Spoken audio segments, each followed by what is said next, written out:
So today I am painting a birthday cake cupcake, and I am actually designing a birthday card.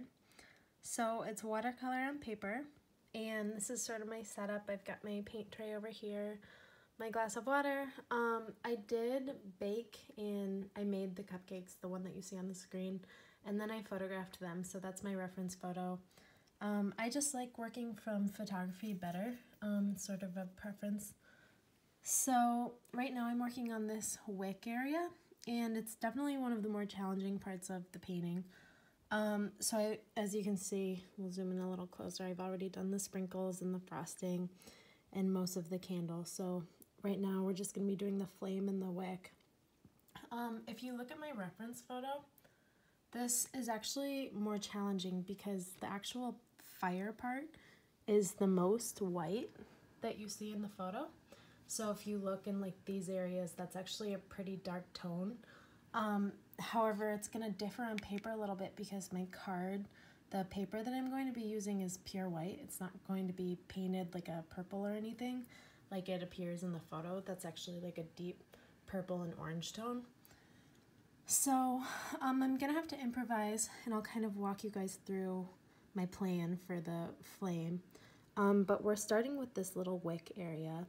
And if you look at the photo, it's actually blue on the bottom and then red as it goes on top. So that's how I'm going to be painting it. So I'm actually using a blue right now, and I'm holding the camera. You know, bear with me if I miss an angle or something. So the bottom of the wick is blue. And when I paint with watercolor, I actually use very little water so that I can keep the paint in control. And this area I'm keeping kind of blurry, so like kind of fuzzy lines, and I'm doing that because the flame, if you look at the photo, since there's so much light, it's kind of blurred out the rest of my the lines like around it. So I'm trying to keep it blurry, or like anything that's in the flame, like the wick. And I'm just looking at my picture and looking at the colors that I see and just kind of copying them. So now I'm going to move up to the upper part of the flame, and it's more of like a red amber brown almost. So I'm going to mix that really fast. And on our color palette, so you notice I don't have black. So to make black, I use my darkest blue and my darkest brown, and that will make black for me. But like I said, it's almost like an amber color, so I'm going to bring back in a little bit of red. So that'll be the top part of our candle. And I always look at my darkest tones first, like this side of the wick is the darkest, so it's really like almost a black tone. And then I'm going to pull out the paint. I'm going to get a little paint off of my brush and dry it off a little bit, and then pull out that color. And that'll give me like a lighter version. I hope that makes sense. So like over here to the all the way to the right is like the darkest color, and then I just pull it out to the left to get like a lighter shade. But like I said, I paint really slowly because I'm looking at this stuff really slowly. Now I'm gonna go back in with sort of a brighter red tone to really make it look like it's on fire. I see some really bright red tones in here. It's almost like a really vibrant orange. So I'm going to add that back in. And when I paint with watercolor, it's really just like almost like a push and pull the whole time. Like, you know, I'm adding colors that I see and then pulling, you know, anything that's not there, I just pull it up with my brush and then add more. So it's sort of like an ongoing process. So now I'm kind of blending out that red. I'm going to go back in with some darker tones again.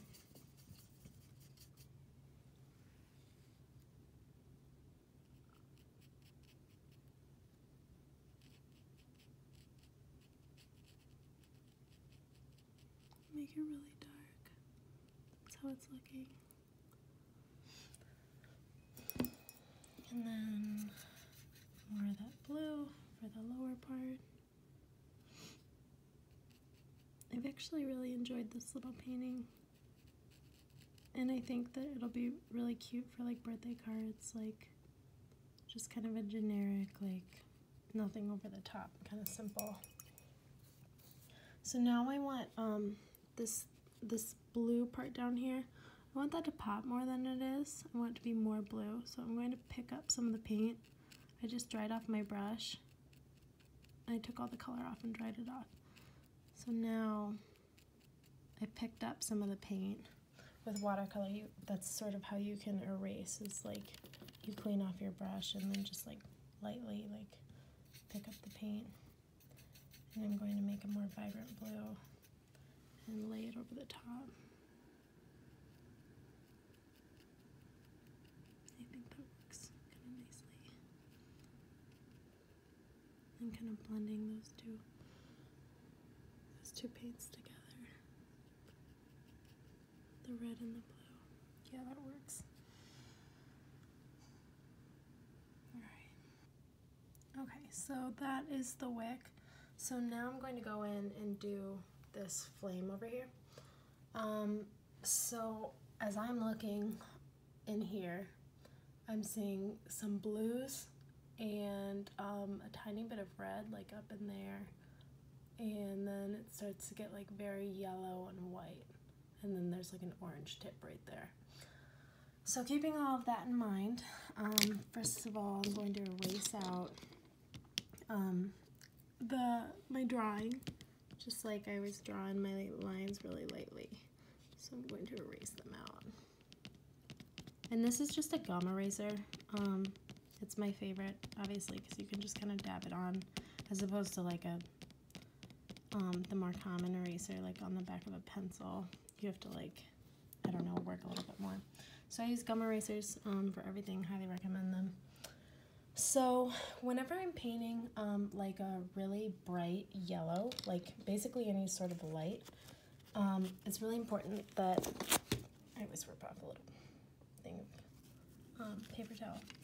So it's really important that my water is clean, and you'll be able to tell by the transparency of your water. So right now, if you look at my water, it's pretty clean. You can see through it. It does have a bluish tint, and obviously since I'm about to paint like the brightest like yellow orange possible, I don't want any blue in it, so I am going to take a quick break to empty that water and get it really clean so that this can be as bright as possible. So be right back. Okay, and I'm back and my water is clean, yay. So I am going to make that really bright white, like yellow orange color. And that's, oops, still had blue on my brush. So whenever that happens, see how I have blue like on the yellow? Just gonna like scrape that off. Clean my brush. Make sure my brush is clean. And then I'm gonna go back and get some yellow. And that's like the bright yellow that I'm looking for. And then I found, to make like a really brilliant orange, I don't remember what this pink is called, but this pink and the yellow that I'm using make like the brightest yellow orange that I've been able to get. So that looks pretty good. And then that's still like a pretty dark yellow. So I just like really clean off my brush, and I'm going to use just a tiny bit, like really water it down. And I'm going to apply it where I see it. And I'm going to erase a little bit more because it looks like I still have a pencil line there. And it's really important with like these whites that the pencil lines are very light. Otherwise you'll get like an outline on the painting, and you never want an outline because it will not look real. So I'm really I'm painting this color really light because it will look brighter if you do that, even though it looks like I have almost none of it on the page. When I'm all done, I'm trying to keep it as light and white as possible, because we do have some colors to put sort of on the outside of that spot, and that's going to make it glow. So I'm going to start working back into the bottom, and like I said before, I did see some reds in there, some really faint reds. So that's going to be like our pink mixed with like our yellow or orange. And it's really faint, so I want just a tiny bit on my brush. And it's actually mixed with almost like a purple. Oh, sorry. Concentrating really hard. Yeah, it is mixed with a purple right in there, so now I'm gonna get like a really light, faint purple.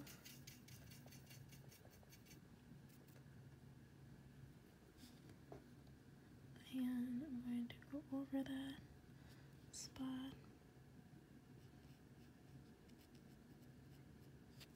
And that's a little too dark for what I'm seeing.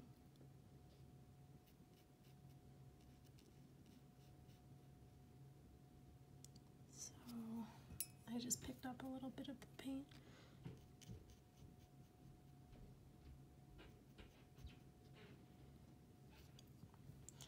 And I'm going to bring some of the purple down because I'm seeing it a little down below.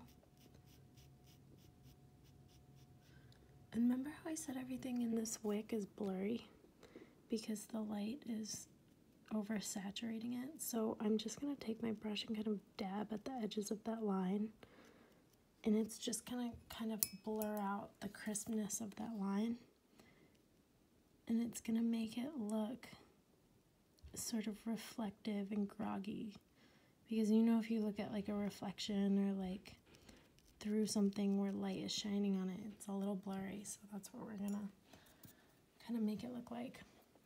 I'm gonna add more of that like fiery orange back up top in the wick.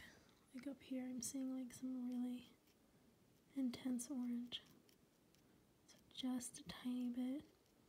And I know I paint really small, but it's these tiny little effects, if you're able to do it, that really just make it like, when you stand back, it makes it look super real. And I'm pulling, so now I'm just like, really just painting what I see. I mean, all these little details, like I just kind of get in like a trance almost, like painting what I see, like every little spot, a little obsessive, but it's fun. It's like putting together a puzzle, and then when you step away, like I said, it looks really real.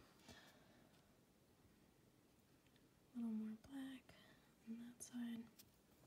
So down here at the bottom we saw some light blue, so I'm gonna go in, make sure my brush is clean, and then with very faint blue, and it's like a baby blue that I'm seeing, I'm going to add that at the bottom. So that's what I'm doing now. I'm putting the blues, kind of like mixing them with the purples.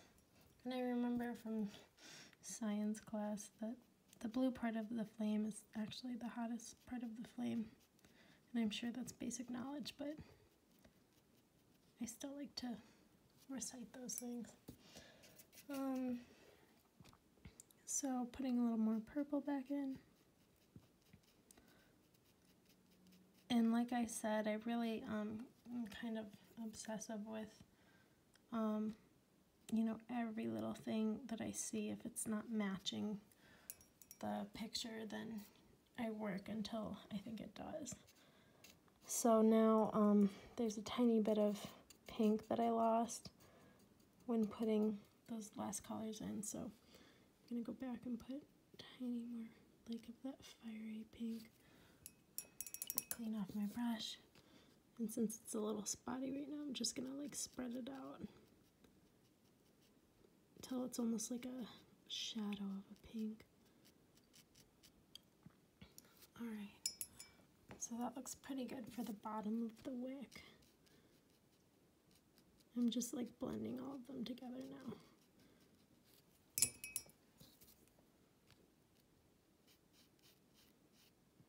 And like I said, I don't want outlines ever,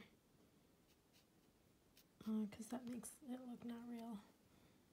So I'm just kind of going over those with my brush to blend them out. A little more blue. Okay, so now to make the top of the flame look real. This is actually going to be kind of challenging. So I'm seeing a glow in the picture. You see this like really like intense like orange pink glow. So on my painting, that's what I'm going to add around those edges.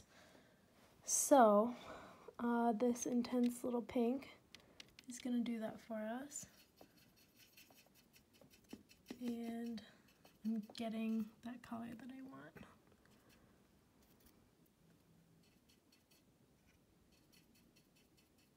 And it's really just like a balance of mixing until you see that you've gotten it. Alright, I have to be careful.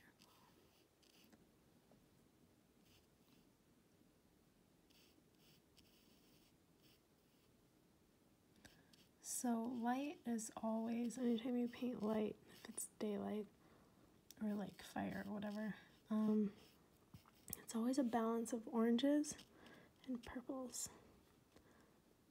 So we have orange on the outside of this flame, and then there may be a tiny bit of purple where the white and the orange meet. And this is my first time doing a flame, so I'm gonna try my best. If it doesn't come out, then what can you do? Alright, now I'm blending out the orange glow to the rest of the paper. And see, I have a line there. It's not good. I don't want a line there. I want everything blended really nicely because then it's going to look more real. Alright, so obviously the candle, the flame is very like, looks really dim on the paper, but it's actually going to look pretty realistic, I think. And I'm just looking right now. I think I want a more intense yellow down at the bottom. So I always just kind of look and check, like, is it looking real, you know, like when I pull back and look at it. And if it is, or if it's not, more importantly, like, you know, what do we need to fix? What's not matching with the photo, and how can we change it? So I put more of an intense orange at the bottom. I think that looks good. I'm going to do a little more intense glow. So I'm going to get more of that like orange color, just really, really faintly. When in doubt, like if you're not confident with a spot, just paint really lightly and then you can always go over it again, like I'm doing right now with the glow.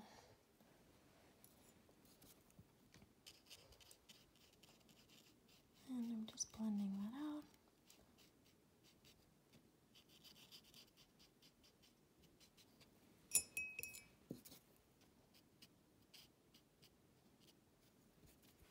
Sometimes the paper peels and I'll get like little dots that come off, and you just take them off.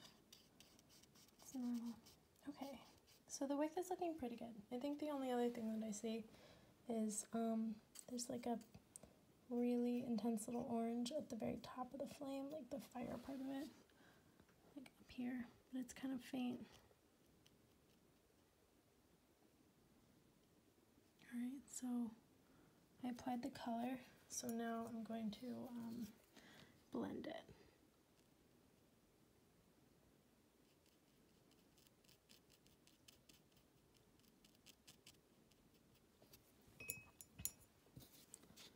So I'm almost like taking it off now. But that's gonna it's gonna dilute it a lot and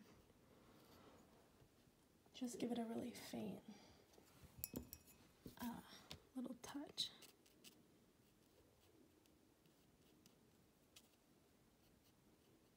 And like I said, I don't want an outline, so I'm always careful, like trying to avoid outlines right now. Looks like we have a faint one, but I think that might be like in the picture. Alright, I think that looks decent. And like I said, I always pick it up and look at it. Kind of from a distance. Yeah, it looks alright. So I'm gonna keep working to blend out that outline because I don't like that. I think that's taking away from it.